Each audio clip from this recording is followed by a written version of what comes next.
अपमार्जकों को हम अन्य प्रकार से वर्गीकृत कर सकते हैं, जैसे मृदु अपमार्जक और कठोर अपमार्जक।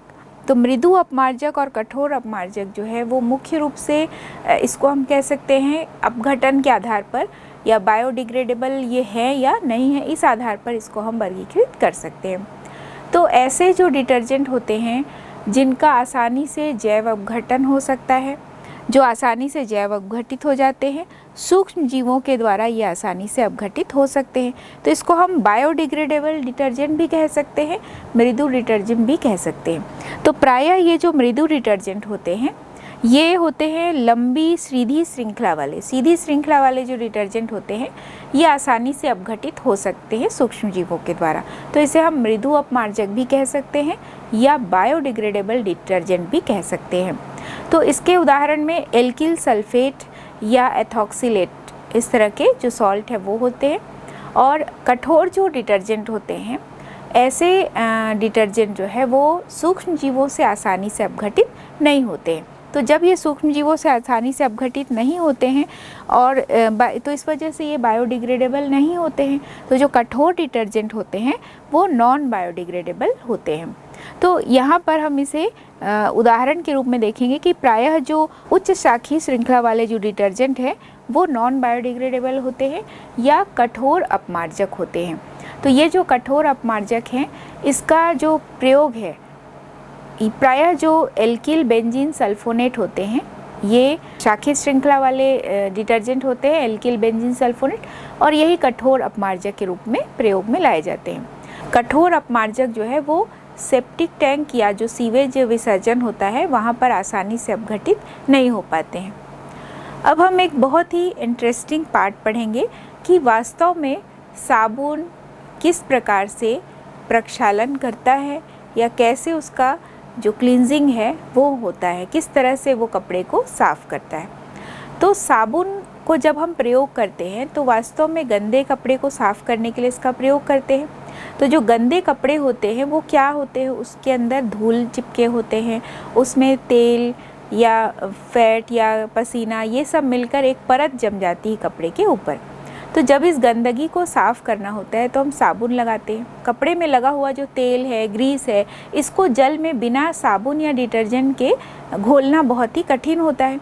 साबुन कपड़े में लगे हुए धूल या ग्रीस या तेल की जो मात्रा होती है उसको ये जल में घोलता है।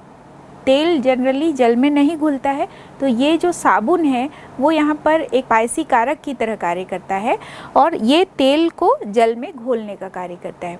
तो कैसे इसकी क्रिया होती है इसे हम समझेंगे। तो जनरली जो धूल है, तेल है, गैसीय पदार्थ होते हैं, उसके जमा होने पर कपड़े गंदे होते हैं। तो साबुन की संरचना में हम देखते हैं कि इसमें उच्चतर वसीय अम्लों के सोडियम पोटेशियम लवण होते हैं। तो यहाँ पर जो सूत्र होगा साबुन का RCOONA या RCOK होता है। इसमें हम देख रहे हैं कि R यानी एक लंबी श्रृंखला है एल्काइल ग्रुप की, और COO- और Na+ में ये डिवाइड हो रहा है। मतलब यदि RCOONA आयनित होता है तो RCOO- प्लस Na+ में आयनित होगा। तो ये जो RCOO- है इसको हम जानेंगे कि कैसे इस श्रृंखला जो है किस तरह से ये धूल के कण को चारों तरफ से घेरता है। तो इसमें जो R पार्ट होता है यानी एल्काइल ग्रुप जो होता है लंबी श्रृंखला वाला, ये जो एल्काइल ग्रुप होता है ये धूल की तरफ आकर्षित होता है, और जो इसका ऋणात्मक पार्ट होता है वो जल की तरफ आकर्षित होता है। यानी यहाँ RCO- को हम दो पार्ट में डिवाइड कर सकते हैं। एक होता है हाइड्रोफिलिक और एक होता है हाइड्रोफोबिक, यानी एक जल की तरफ आकर्षित होगा और एक जल की तरफ विकर्षित होगा। तो जो इसका R पार्ट है, जो इसकी लंबी श्रृंखला वाला हाइड्रोकार्बन वाला पार्ट है, वो धूल की तरफ आकर्षित है, यानी ये हाइड्रोफोबिक हो गया।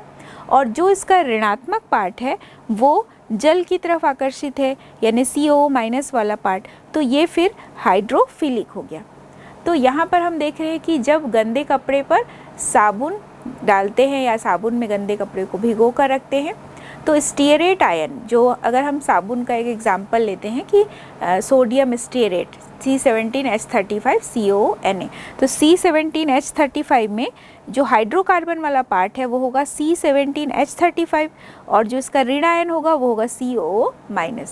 तो ये जो हाइड्रोकार्बन वाला पार्ट है वो अध्रुवीय होता है और ये हाइड्रोकार्बन वाला पार्ट टेल बनाता है, पूंछ बनाता है, और ये जो टेल है वो ग्रीस या तेल की तरफ आकर्षित है।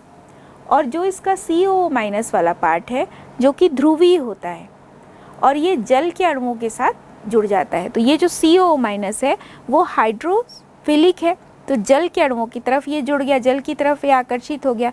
तो इस तरह हम देख रहे हैं कि एक धूल के कण या तेल के कण को चारों तरफ से ये जो साबुन के आयनित होने के बाद RCO- जो था, या अगर हम सोडियम स्टीयरेट का एग्जाम्पल लेते हैं तो C17H35 वाला जो पोर्शन है, यानी लंबी हाइड्रोकार्बन वाली जो श्रृंखला होती है वो आकर्षित होती है धूल या तेल की तरफ, और जो निगेटिव पार्ट होता है वो आकर्षित होता है जल की तरफ। तो यहाँ पर हम देख रहे हैं कि जो नॉन आयनिक पार्ट होता है या अध्रुवी पोर्शन होता है वो इसका टेल पार्ट होता है, हाइड्रोकार्बन वाला पार्ट होता है, और जो ध्रुवी यानी पोलर पार्ट होता है वो इसका ऋणावेशित पार्ट होता है, CO- वाला पार्ट होता है। यहाँ पर जो धूल के कण को चारों तरफ से साबुन के द्वारा घेर लिया गया तो ये एक मिसेलर तंत्र बन गया। इस तरह से एक मिसेल बना, एक कोलाइड बन गया। जैसा हमने देखा था कि साबुन यहाँ पायसी कारक की तरह कार्य करता है जो कि जल और तेल को आपस में घोलता है। तो यहाँ पर हम देख रहे हैं कि एक मिसेलर तंत्र बन गया। ये जो मिसेल होता है या मिसेल के जो प्रत्येक अणु होते हैं ये चारों तरफ से ऋणावेश से घिर गया, और ऐसे बहुत सारे अणु होंगे क्योंकि ज़रूरी नहीं है कि उस कपड़े में एक ही गंदगी के कण हो, कई सारे कण होते हैं तब मिलकर पूरा एक कपड़ा जो है वो ग्रीसी हो जाता है। तो कई सारे जो कण हैं वो चारों तरफ से इस तरह से साबुन के आयनों से घिर जाते हैं, और घिरने के बाद ये यहाँ भी हम देख रहे हैं कि निगेटिव पार्ट इस तरह से है। तो ऐसे ही बहुत सारे मिसेलर तंत्र बने, तो ये एक दूसरे को विकर्षित करते रहेंगे क्योंकि निगेटिव एक दूसरे को प्रतिकर्षित करेगा। तो यहाँ पर हम देख रहे हैं कि विकर्षित करते हैं जब ये आयंस जो है एक दूसरे को, तो विकर्षित होने के कारण ये निलंबित हो जाते हैं उस जल में। जब हम बार बार कपड़े को फिर धोते हैं साबुन लगाने के बाद, घिसने के बाद, और फिर उसको कपड़े को जल में खंगालते हैं, तो ये जो पूरा मिसेलर तंत्र बना है वो एक दूसरे, जितने भी मिसेलर तंत्र के जितने भी अणु बने हैं तो वो एक दूसरे को विकर्षित करते जाते हैं, और इस तरह वो कपड़े का जो पूरा गंदगी होता है वो पानी में घुल जाता है, तो पानी में वो तैरता हुआ दिखाई देता है। इस तरह से जब वो पानी से बार बार कपड़े को खंगालते हैं तो जितनी भी कपड़े के अंदर की गंदगी होती है, तेल ग्रीस होता है, वो पूरा साबुन पानी के साथ बाहर निकल जाता है। और बार बार जब हम कपड़े को धोते हैं तो फिर वो लगातार उसमें से और भी जो कण हैं गंदगी के वो साथ साथ निकलते जाते हैं। तो जब भी कभी हम देख रहे हैं कि कपड़े को साबुन लगाने के बाद बार बार खंगालते हैं तो इसमें बना हुआ जितना भी मिसेलर तंत्र होता है और जितना भी तेली ग्रीसी पदार्थ होता है वो घुल करके, पानी के साथ घुल के वो वापस बाहर निकल जाता है। यहाँ पर हम इसको ये द्वारा समझेंगे कि किस प्रकार ये मिसेलर तंत्र बना, और इस मिसेलर तंत्र के बनने के कारण पायसीकरण की क्रिया हुई साबुन की वजह से, और साबुन की वजह से ये पायसीकरण हुआ, और इस वजह से जो तेल है वो जल में घुल गया और कपड़ा जो है वो आसानी से साफ़ हो गया। अब हम डिटर्जेंट के द्वारा जो क्लीनिंग होता है उसके बारे में जानेंगे कि वह किस प्रकार से होता है। तो लगभग उसी के जैसा है जैसे साबुन के लिए हमने पढ़ा। तो यहाँ पर जो अपमार्जक होते हैं, डिटर्जेंट होते हैं, उसका जो एल्काइल ग्रुप होता है वो कपड़े में उपस्थित जो तेल है उसके साथ घुलनशील हो जाएगा। जैसा हमने साबुन में भी देखा था कि जो R है लंबी श्रृंखला वाला वो धूल के कण के साथ चिपक गया, तो वैसे ही ये भी चिपक जाता है, और शेष जो भाग है डिटर्जेंट का यानी R के अलावा वो घुल जाता है जल में। तो यहाँ पे जल और तेल के मध्य एक पायस बना। डिटर्जेंट की क्रिया में भी जल और तेल को घोलने का कार्य डिटर्जेंट करता है, और इनके घुलने की वजह से एक झाग उत्पन्न होता है। तो जो जल है, तेल है, उसके अणुओं के बीच जो है पृष्ठ तनाव बहुत ही कम हो जाता है, और बार बार रगड़ने पर जो कपड़े में उपस्थित जो गंदगी है उसके कण पायस के साथ मिलकर, यानी यहाँ पर तेल और जल का एक पायस बन जाता है, और ये गंदगी को लेकर कपड़े से बाहर निकल आता है। तो यानी डिटर्जेंट जो है वो यहाँ पर पायसी कारक की तरह कार्य करता है, और पायस का निर्माण होता है, और इस तरह से कपड़ा बार बार जल में खंगालते जाते हैं तो सफाई होती जाती है। तो यहाँ भी एक मिसेलर तंत्र बनता है। जब भी डिटर्जेंट में सफाई की क्रिया होती है डिटर्जेंट के द्वारा, तो यहाँ भी साबुन के समान ही मिसेलर तंत्र का निर्माण होता है और इस तरह डिटर्जेंट पायसी कारक की तरह कार्य करता है। अब हम डिटर्जेंट के कुछ गुण के बारे में जानेंगे।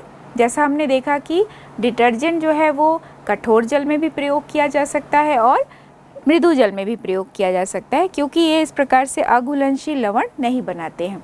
तो कठोर जल में उपस्थित जो कैल्शियम मैग्नीशियम के आयनों के साथ ये अघुलनशील अविलेय लवण नहीं बनाते हैं, तो इसलिए ये कठोर जल में भी आसानी से प्रयोग किए जा सकते हैं। डिटर्जेंट का जो जलीय विलयन होता है वो उदासीन होता है और डिटर्जेंट बिना किसी कपड़े के रेशे को खराब किए उस पर प्रयोग किया जा सकता है, यानी कपड़े के रेशे या उसके रंग को, उसकी गुणवत्ता को ये प्रभावित नहीं करता है बहुत ज़्यादा। तो इस वजह से इसका प्रयोग बहुत अच्छे से हो सकता है। तो कपड़ों की सफाई में डिटर्जेंट का प्रयोग बहुत अधिक किया जाता है, जिससे कपड़े के जो रेशे हैं वो ख़राब नहीं होते हैं, क्योंकि ये उस पर चिपक कर किसी प्रकार का अघुलनशील लवण नहीं बनाता है। तो आसानी से ये कपड़े का रंग भी बना रहता है, कपड़े की गुणवत्ता भी बनी रहती है। जो संश्लेषित डिटर्जेंट होते हैं, ये जो संश्लेषित डिटर्जेंट होते हैं ये साबुन की तुलना में जल में अधिक घुलनशील होते हैं। तो साबुन जो है वो कम घुलनशील होता है और ये साबुन की तुलना में झाग भी अधिक देते हैं। डिटर्जेंट जो है वो बायोडिग्रेडेबल नहीं होता है। जैसा कि हमने साबुन में देखा कि साबुन आसानी से जैव अपघटित हो सकते हैं, लेकिन डिटर्जेंट आसानी से जैव अपघटित नहीं होते हैं। प्रत्येक प्रकार का जो साबुन है, यानी साबुन में ये माना जाता है कि 100% जो साबुन है वो बायोडिग्रेडेबल है, लेकिन डिटर्जेंट 100% बायोडिग्रेडेबल नहीं होता है। उसमें भी हमने दो प्रकार देखा था, बायोडिग्रेडेबल डिटर्जेंट और नॉन बायोडिग्रेडेबल डिटर्जेंट। तो ये भी इसके कैरेक्टरिस्टिक में ही आएगा।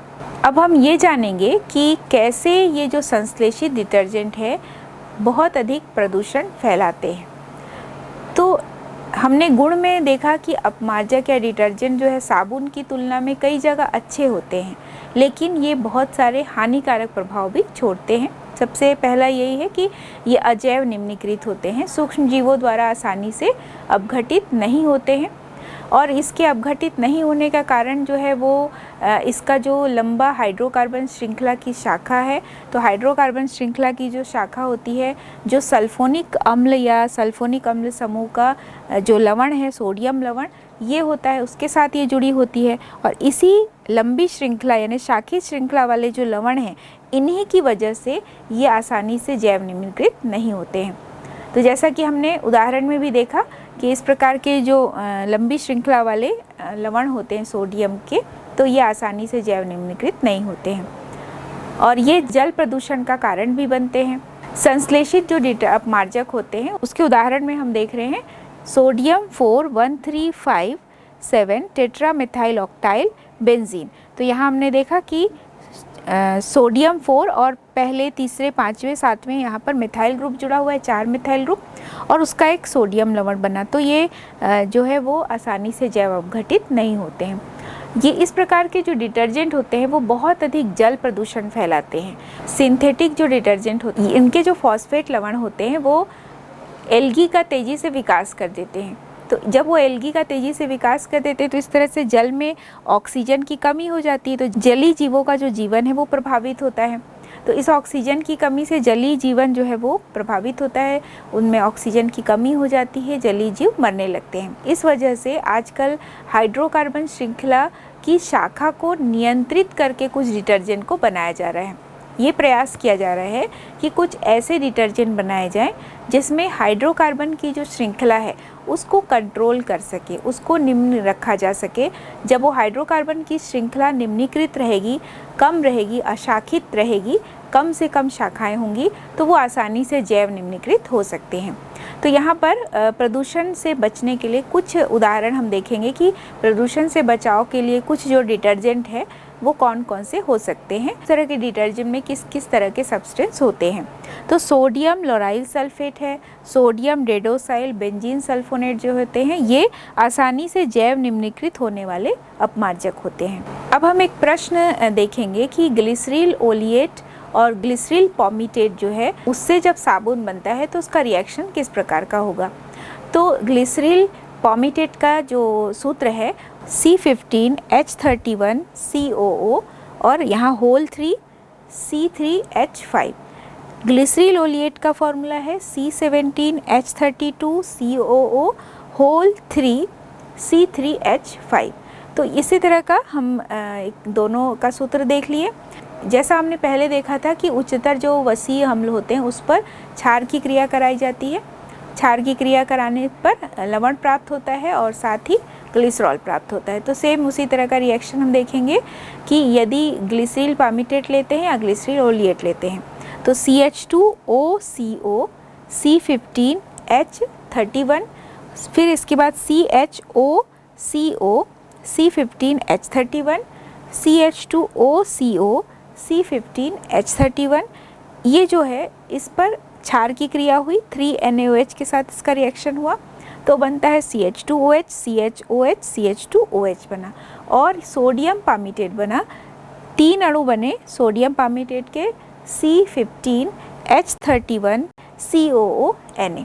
तो ग्लिसरॉल पामीटेट से सोडियम पामीटेट किस प्रकार से बना उसके रिएक्शन को हमने इस तरह से देखा। इसके बाद यदि ग्लिसरॉल ओलिएट लेते हैं तो ग्लिसरॉल ओलिएट पर क्रिया कराते हैं क्षार की। ग्लिसरॉल ओलिएट का फॉर्मूला होगा CH2OCO C17H33 CHOCO C17H33 CH2OCO C17H33 plus 3NaOH। तो इस पर अब रिएक्शन हो रहा है तो बनता है ग्लिसरॉल ओलिएट से का जो सोडियम लवण है वो तैयार होगा। तो इसके भी 3 अणु बने C17H33 COONA, यहाँ पे 3 अणु बना और साथ ही ग्लिसरॉल बना CH2OH CHOH CH2OH।